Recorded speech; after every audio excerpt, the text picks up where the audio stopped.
Hey guys, and welcome to another brand new video. Today's video is my September mini manga reviews. I have 4 manga to review for you today, quickly and concisely, as well as giving you an idea of what the series and the volume in general is about. First up is Bungo Stray Dogs Volume 8. Bungo Stray Dogs is about Atsushi. He is kicked out of his orphanage and he is saved from a suicide attempt by a strange man named Dazai. Dazai turns out to be part of the Armed Detective Agency, which is staffed by individuals with supernatural powers that have a literary bent to them. Throughout the series, we see them go through various different battles with the Mafia, and then with the Guild when that is brought in, and all of the characters are named after authors, mostly Japanese, but in the case of the Guild, they are all Western authors, and their powers reflect the books they have written. With Volume 8, this series is finally starting to move. As much as I do love and enjoy this series, some volumes can be quite slow. I feel like we have been waiting for the team up that occurs in this volume for forever, but it does finally happen in this volume. Finally. I have literally been waiting for this since the Guild first appeared. Of course, because we are finally teaming up with the Mafia, we get some flashbacks of Dazai and his relationship with the Mafia boss, which I thought was very interesting. It shows more about him and his background. He is still quite mysterious to me, so I do enjoy getting flashbacks about him, and it is because of Dazai that we get a nice amount of action in this volume, because he teams up with Chuya and they go up against Lovecraft. I'm not gonna lie, the true form of Chuya's skill is absolutely terrifying, but that terror is offset by his hilarious bickering with Dazai. I literally live for that bickering. It was a nice, humorous addition to what would have otherwise been a more serious volume. Alongside the action, we get an intriguing mystery thanks to Rampo, who is up against Poe and his Black Cat in the Rue Morgue skill. The Black Cat in the Rue Morgue skill essentially drags Rampo into a detective novel, and in order to get out he has to solve the mystery, but it kind of seems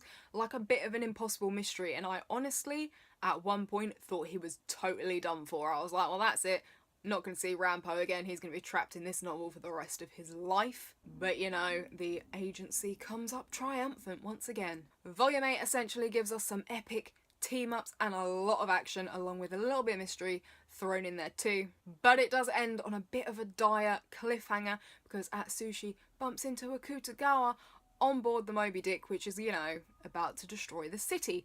I am definitely getting more and more excited for each volume. Not that I wasn't before, but I feel like things are picking up, things are finally moving. Things were kind of being set up before, but I feel like things are getting better and better with each new volume of this series. Next up is Shortcake Cake Volume 1. Our main character, Ten, has a 2-hour commute to high school through the mountains every single day. 2 hours there, 2 hours back, which is not ideal for many reasons, and after a few things happen, she kind of realises what she's missing out on by having to partake in this commute, and so she elects to move into the boarding house that her friend is already living in, along with 3 other guys. Ten's friends consider her kind of oblivious as a rock when it comes to noticing boys, crushes and falling in love, but all of that could be about to change. The art for this series is cute, but I do feel like it's kind of basic, but then again, for the genre, I feel like that's probably typical. The story is kind of sedately paced, and again, it is quite simple too. I wasn't really expecting anything groundbreaking, super complicated, need a PhD to understand it when it comes to the romance manga like this, but you know, I did feel like it was a bit slow to start. We are only on volume 1, but I can already smell a love triangle between Ten, the popular guy Chiaki, and the flirt Riku. Third guy who lives in the boarding house, the ever nerdy Yuto, could potentially be added to make a love square, but I think it's mostly going to be a triangle. The characters are certainly an interesting bunch. We have the standard nerdy dude, we have the standard flirty dude, and then we have the standard popular dude Chiaki, but Chiaki spouts off quotes all the frickin' time. Like, we get it, dude. You're cultured, you're intelligent, you don't need to throw out a quote every time you open your mouth. Riku appears to have some crap in his past, which again isn't so much of a surprise, but he does appear to know this little grungy dude that they meet at a temple, and I'm sure we'll see him again. I'm really not sure who he is or what the relevance to the storyline is going to be or how they know each other, but it was a little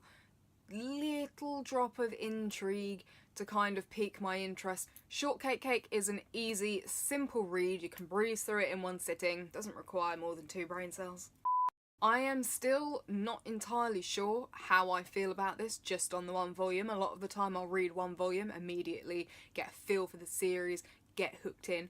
With this volume, I haven't really felt like I've gotten a proper feel for it. I'm not too sure about it. I feel like it could be cute, but I don't necessarily feel like this was the best first volume I have ever read. Seraph of the End, Volume 15. In Seraph of the End, an epidemic has basically wiped out most of the population. It's pretty much adults, children under a certain age were fine, and basically the vampires crawled up from their little underground lairs to kind of enslave humanity and take charge of the situation because they got to be looking out for their food supply, which they endearingly call livestock. There's only so many times I can hear that in this series. Our main character Yu manages to escape captivity with the vampires. He makes it up to the surface and he joins the Japanese Imperial Demon Army with the main goal of getting vengeance for his family and destroying the vampires, except unfortunately Yu isn't really a team player, so first of all he has to make friends.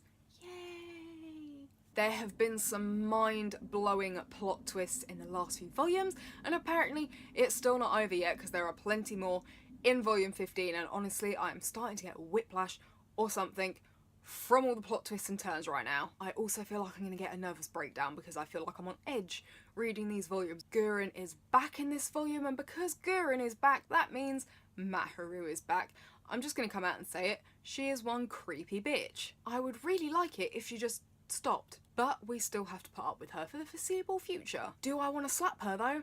Hell yes. I have to say, with this volume, my entire view of Kirito has 100% changed. He is not the bad guy that I thought he was, and I fully hated him during the anime. Fully hated him during the anime. Wasn't really a fan of him in the manga either, but this volume has 100% changed my opinion on him, and I'm actually excited to see more of his storyline and what he's going to do next. After what happened at the end of the last story arc, we've kind of been moving around kind of a bit aimlessly, kind of going here, going there, but this volume I feel gives us a direction. It shapes the plot. It shows us what is going to happen next, what needs to happen next. We have a plan, we know what's going to go down, what has to go down, and we're going to see them working towards it. I am living for the interactions and the banter between Yu, Mika and Gurren. I have so wanted to see the three of them come face to face at the same time for a while, and this volume delivers that, and it is as hilarious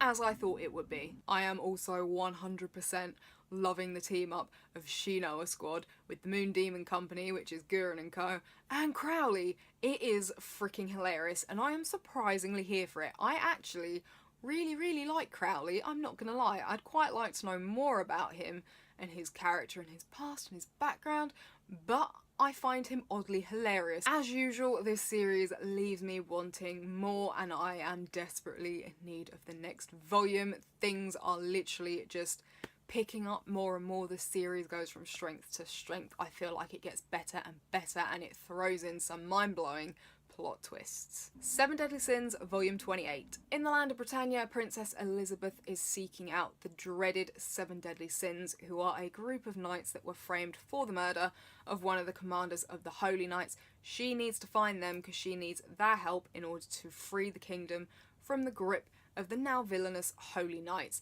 In the story arc we're on with Volume 28, that is over, we're all done with that, and we are on the Ten Commandments story arc, and the Seven Deadly Sins are facing off against them. They are a group of demons. Meliodas' brothers are in it. With Volume 28, it is finally happening. We are getting the tea on what the deal is with Meliodas and Elizabeth's many other Elizabeths that have been seen throughout Meliodas' flashbacks. We are getting the whole tea on that, what the deal is with it, why it happened, and the little curse that they have going on betwixt the two of them. There are more shock plot twists to keep us on our toes. I feel like Elizabeth comes into her own a bit more as she comes into her power. Elaine has her moments to shine too. As is usual for these volumes, there is plenty of action, but it appears we have a larger problem at hand because, and this is my one issue with this volume, or perhaps series in general, I feel like now it's getting a little bit repetitive at points, because once again we have Meliodas losing control. Granted, he's lost control and gone off the deep end a lot more than he has the previous times, but it is still happening again, and I kind of read the volume like, right, okay, here we go again. So the Sins are going to have to deal with him before they can do what they need to do and continue on to Camelot to go and help out poor old Arthur. I really feel for Arthur, man. He just keeps getting forgotten. It's like we've got all this drama with Meliodas and with Elizabeth, but who is helping Arthur? Once again, we are left on a cliffhanger, and it would appear that we are going to be focusing more on Meliodas and Elizabeth, because obviously the curse with them has been brought in, and we're going to have to see that play out and see if they can fix it. I am kind of the opinion that they're going to fix it so it's okay. I really don't feel any sense of jeopardy from it, which is perhaps another negative. I'm also, at this stage, assuming that Elaine is now a permanent character, because I mean, she's dead, but it appears they fixed it so that she's not dead and she's doing her thing. So I guess she's permanent now, which is fine by me because she's quite the little badass actually. I think King could learn a thing or two, because it's taken King quite a while to Pokemon style level up to his wings. Quite a while. And Elaine just appears to do it like that. So in summary, alongside dealing with the 10 Commandments, Meliodas is basically making a nuisance of himself and making more work for them, and we're going to be seeing the curse between Meliodas and Elizabeth and how it's resolved. So those have been my mini manga reviews for September. I hope you guys enjoyed this video. Let me know down below if you've read any of these manga, what your thoughts are, or just let me know which of these manga you like the sound of. I will link all of my social media down below so you can check out my more in-depth reviews of them, as well as my reviews for some other manga, and I'll see you guys next video.